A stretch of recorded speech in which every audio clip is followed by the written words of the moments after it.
Whoa! Jeff and Jeremy in the morning. All right, Jeff and Jeremy, 8:17. We got Cameron. Final day on the program working that podcast. Does it feel good that today will be the last podcast you will be putting out, Cameron?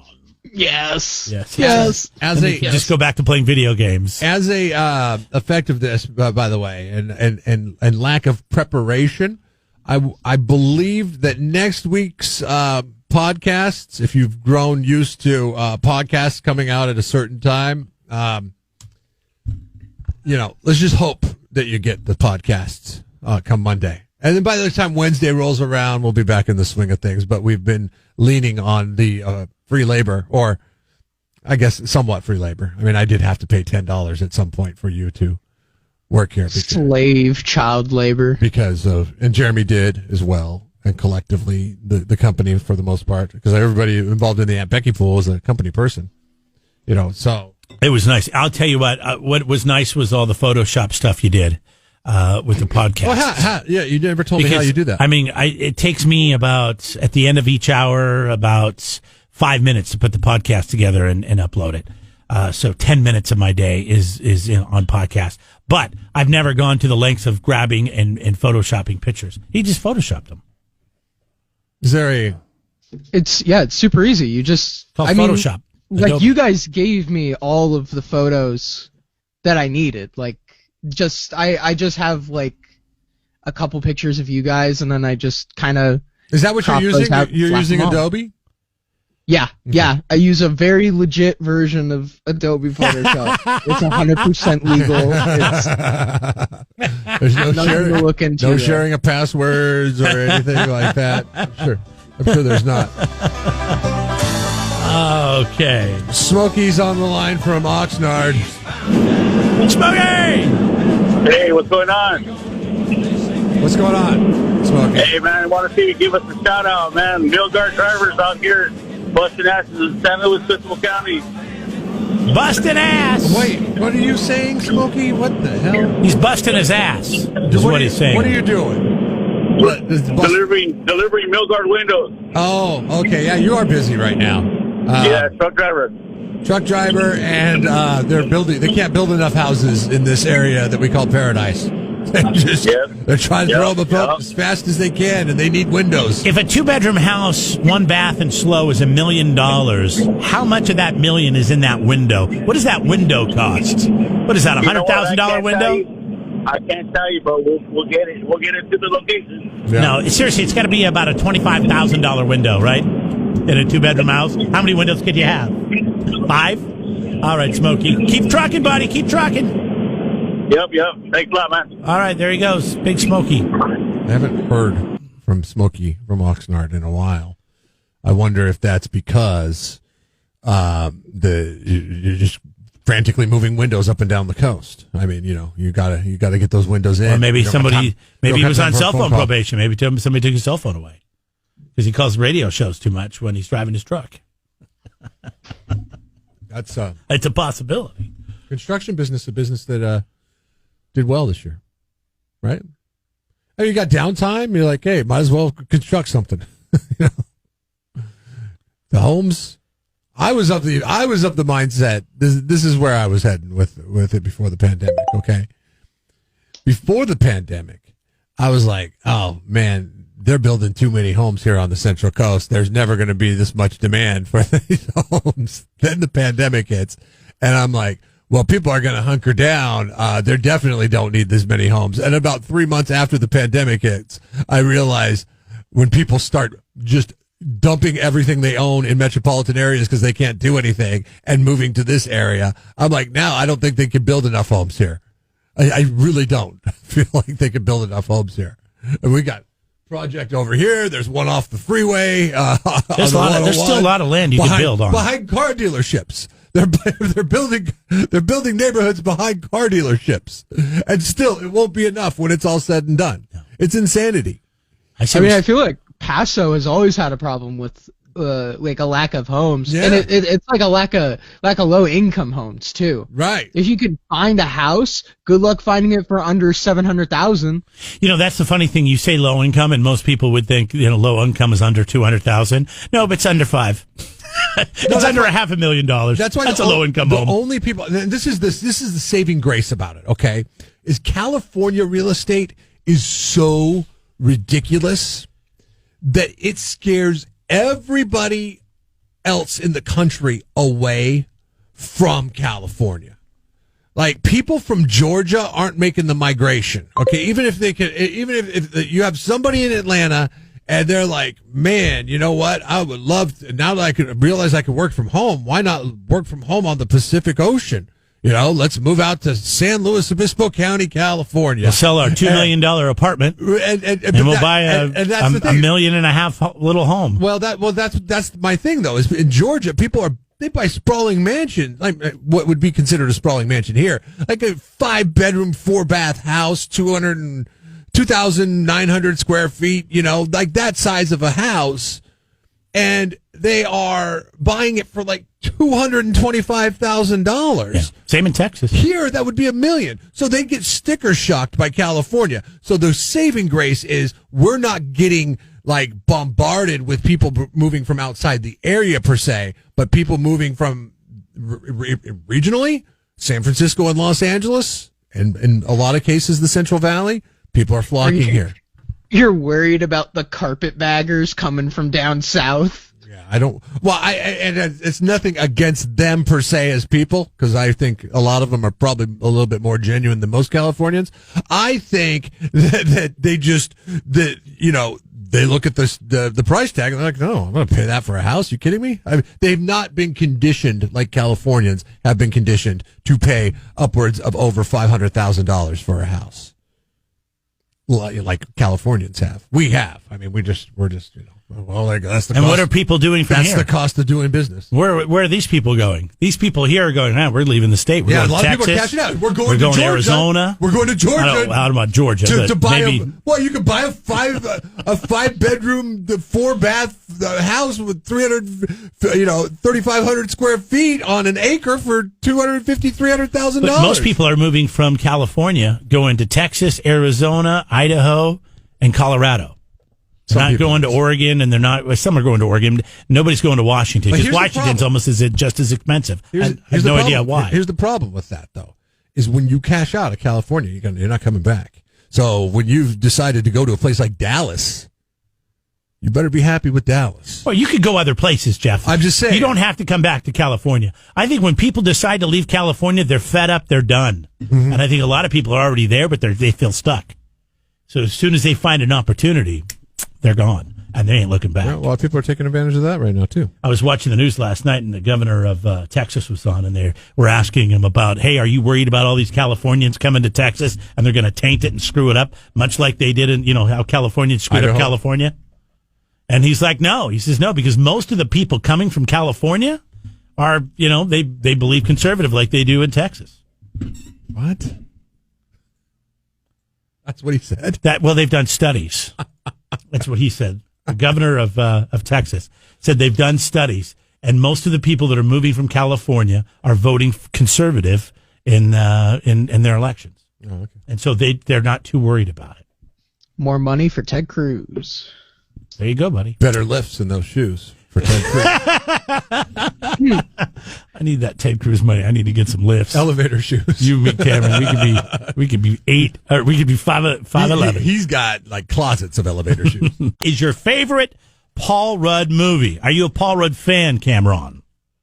Oh, hold on. Yeah, I know you are. He's a good guy. No. There's a problem with this poll question. The problem is, I don't care if it's come up before. I think it has. It's a good question. The problem with it is, whenever you reach the end of the month, it comes up at the end of every month. Oh, does it? There's a glitch on the back end of our website that will default. All right. Well, we don't need to see how the pasta's made. Is that the term? How a few? Well, I mean, it is, because we're just. I think it's good. I don't ever remember really talking about this. You don't? And because for me, there's 2 movies on here. I think you were gone actually when we made this the poll. Probably. So now it's the first time I'm partaking. Oh, okay. So if you'll just entertain me. So it is new to you. It is new to me. Well, it's not. If you refresh on your screen, chances are that poll question's not there. Okay, but I think it's an interesting. It's a good conversation. If you like Paul Rudd, it's a great conversation. Paul Rudd is like one of those actors. He's no Bryan Cranston, right? He's no Gordon Lightfoot? No, exactly. We were just talking about he's no George Clooney or whatever, Brad Pitt, but he's a really comedic, funny, funny guy. And I like him in I think I like him in everything. There's a series on right now, and something about me, Wish I Was Dead or something like that, that's pretty funny, where he clones himself. I don't know if they ever did another season of it, but the question is, which movie is your favorite of Paul Rudd? You have This Is 40, which I thought was good. I Love You, Man, I thought was really good, slapping the bass. I never saw Ant-Man, so I don't know anything about that. I guess I could go watch that. Superhero. Marvel. That's why. Marvel movie. Yeah. Cameron's probably seen that. Yeah, it's okay. I mean, it's a Marvel movie, and Paul Rudd plays himself. And then the two best movies. That's all Paul Rudd ever does, is just play himself. Right. It's not like he ever has a variance in right. what he's got plays. one speed. He plays Paul Rudd, which is a great luxury to be able to have as an actor. You don't have to, go into another.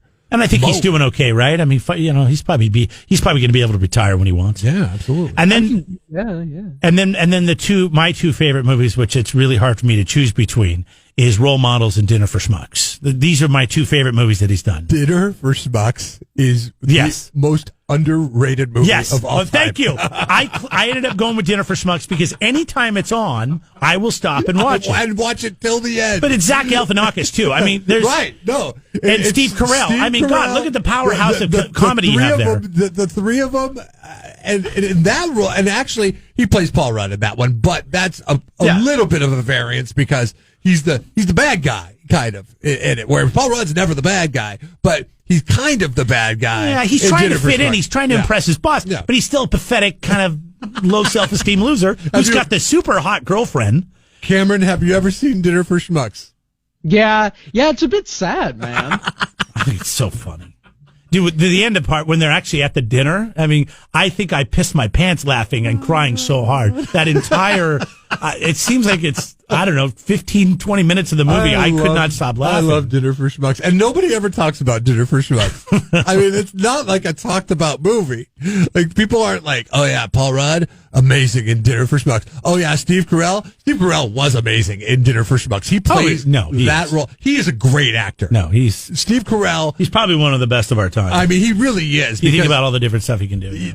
The range that dude's got is insane. I mean, when he was coming up on The Daily Show, all anybody knew was the reporter, goofy reporter. Then he takes the Anchorman, remember? How he's able to successfully shake the Michael Scott stigma and go on to do many other great things afterwards is astonishing to me. And I mean, I agree with you because, we're Office super fans. If I guess you could call us that because we watch it all the time. Yeah, we can go watch these movies and it's you don't. I mean, how many times has Rainn Wilson tried to shake the stigma that was attached to The Office and been very unsuccessful at it? Everybody sees Rainn Wilson no matter what he looks like and they think Dwight Schrute, which is a testament to how well he played Dwight Schrute, but also that he can only do Dwight Schrute for probably the rest of his life. And to some extent, John Krasinski with Jim, he's done some great things like Jack Ryan. But when I watch Jack Ryan, I'm thinking, what's Jim doing? Come on, man. Where's Pam?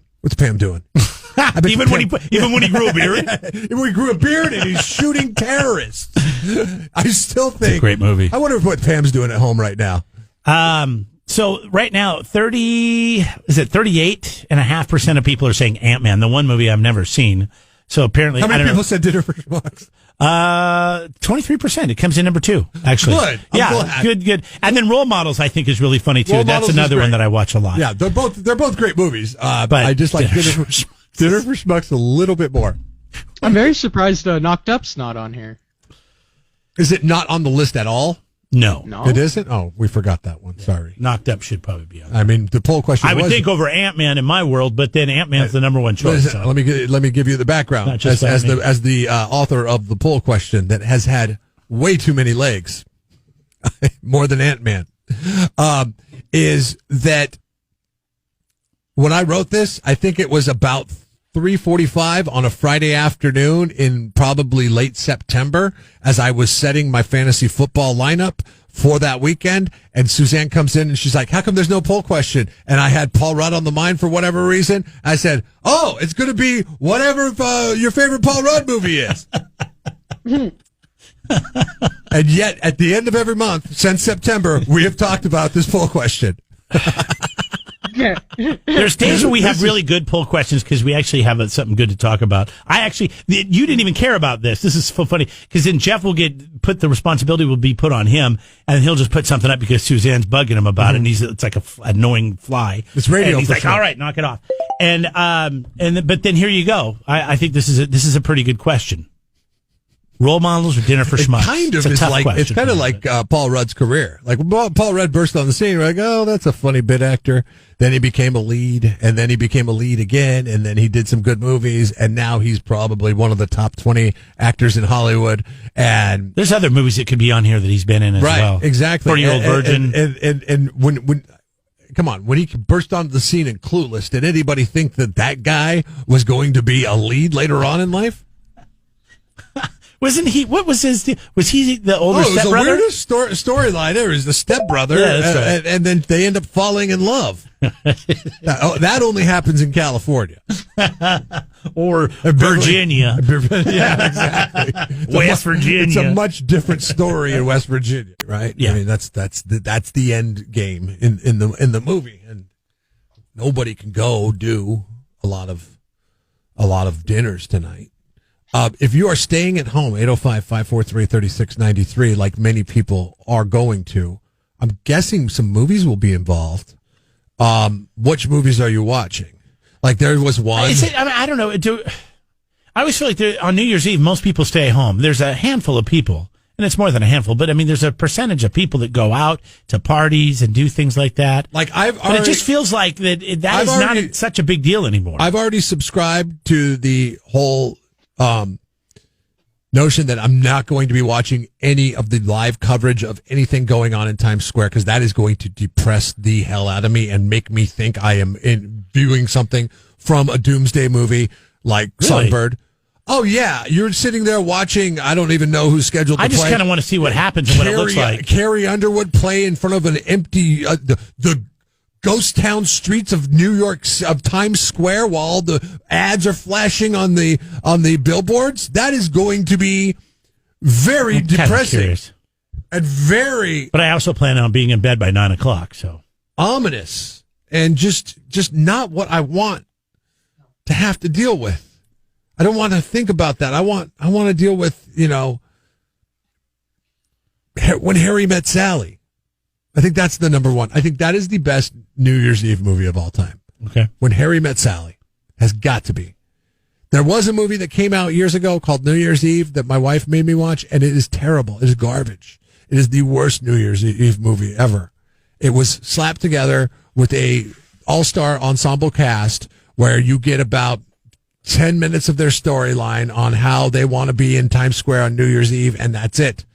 That's the end of the movie. They end up in New Year's in Times Square. But what are some good New Year's movies? I'm thinking I'm going to add Dinner for Schmucks. Well, yeah, no, to I my think so. Comedies. It has to be a comedy. I don't care about romantic When Harry Met rom-coms or is that Harry a rom-com? Met Sally's a great movie. Yeah. You know what? I'm okay with romantic comedies. You got to jump in here, Cameron, if you have one. With romantic comedies? No, New Year's movie. Thanks for paying attention on your last day. I Okay, appreciate it. never mind. I'm sorry I said anything. I'm going to watch maybe Tammy tonight. Oh my god, I can't stand romantic comedies. I'm gonna watch a Melissa McCarthy movie. Yes, exactly. Pinnacle. And what's the one where her and the guy from Oh God, Jason Bateman? Yeah, it's a great movie. That's the best one. It really is. Identity theft. Identity theft. It's a really good movie. It's actually better than Tammy. I'll watch that one first, and then if I'm really still awake, I'll watch I'll watch Tammy. Ooh, how about this? And since we were just talking about it. Wait a second, Cameron. Do you not find her funny? Do I not find Melissa McCarthy funny? No, not really. Do you know what I don't like, and what I'm not going to miss is when I ask you a question and then you repeat the question back to me.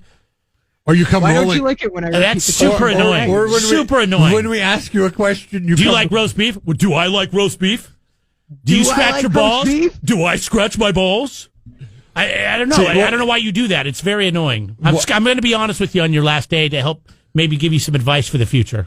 My favorite part of this segment was when we ask you a question, you come running over and from the other side of the room, and you're like, oh yeah, you guys, we're talking about New Year's Eve movies, and we ask you a question about New Year's Eve movies, and you come over and you're like, oh, romantic comedies, yeah. Well, that's because I said romantic comedy. There's a movie about New Year's Eve, 200 Cigarettes. Have you ever seen this movie? I haven't seen this movie in over 20 years. Gosh, that sounds familiar.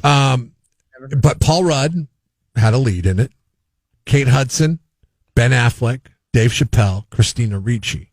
They all were in this movie. It was like a, I guess, Generation X slacker version of a New Year's Eve movie. I think I watched this movie because of Christina Ricci. I had a thing for her back in the day. Yeah, it's a good movie. 200 Cigarettes, I remember being good. I might go back and rewatch that. It took place in the early 80s in New York for New Year's Eve. So obviously it was done in like the late 90s, but it took place in the early 80s. I forgot about that one. I am looking at a list right now, full disclosure. Jeremy does not give you full disclosure when he looks at a list. He tries to talk about it as if nobody knows it's radio. knowledge. That's the magic. You destroy all the magic of radio. When you hear people on the radio and you're like, oh my God, this person's really educated. No, they have computer in front of them. Why is Ghostbusters 2 Now you don't. Now I've blown the magic. Why is Ghostbusters 2 considered a New Year's Eve movie? Are you saying have I blown the magic? What did you ask me? No, I'm the one that blows the magic. What did you ask me? Because it's not very magical. Ghostbusters 2, why is that considered a New Year's Eve movie? Why is Ghostbusters 2 considered a New Year's Eve movie? Mm-hmm. Thanks for repeating the question I just asked you. I just want Cameron to hear what it sounds like. Just accuse something of Cameron for. Okay, obviously you didn't get the point of that. That's what it sounds like, Cameron. That's what it sounds like? Is that what it sounds like? Is that what it sounds like? Why is Ghostbusters 2 a New Year's Eve movie? I don't know. Can we just, I don't know. I have no idea. Maybe somebody can let us know. 805-543-3693. Call or text. Yeah, what movies are you going to be watching tonight since you're supposed to stay at home?